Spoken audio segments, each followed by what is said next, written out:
Mga kaludi, magandang araw sa inyo.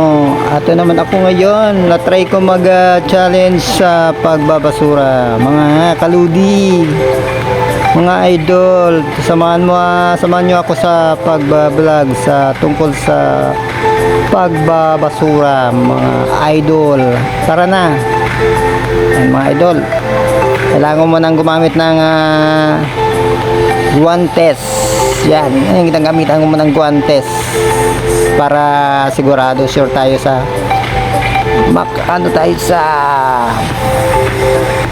iwas tayo sa sakit, na hindi tayo magkakasakit. Kaya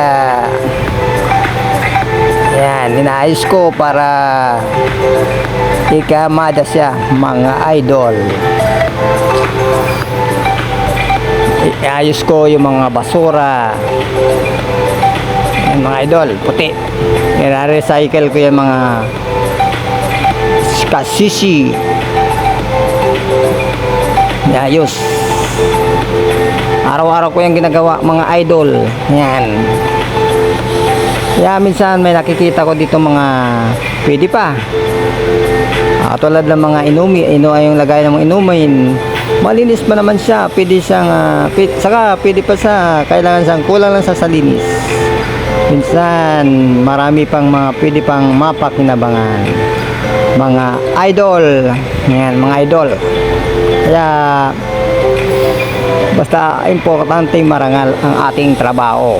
Araw-araw nating gawin ang dapat nating gawin, saka malinis naman to, mga idol. Isang ano pa lang naman to, isang araw pa lang, hindi naman to maabot ng mga isang linggo, hindi na maabot, bali isang araw lang. Tapos dinidispose ko na kagad sa labas para makuha na ng basurero, yung mga nagaano ba sa truck. Yan, pwede pa.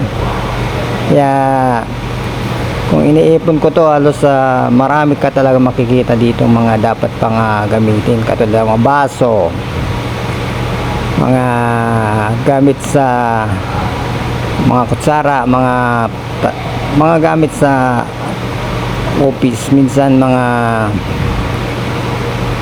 rice cooker, mga iba pa mayroon.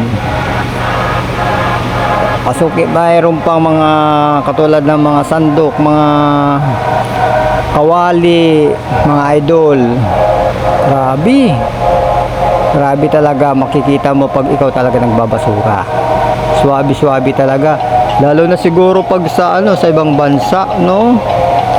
Mga kaibang doon, yung mga katulad ng mga minsan pag may sira lang konti, itatapon na nila, no? Oo, dito kasi sa Pilipinas, mayroon din, marami din naman.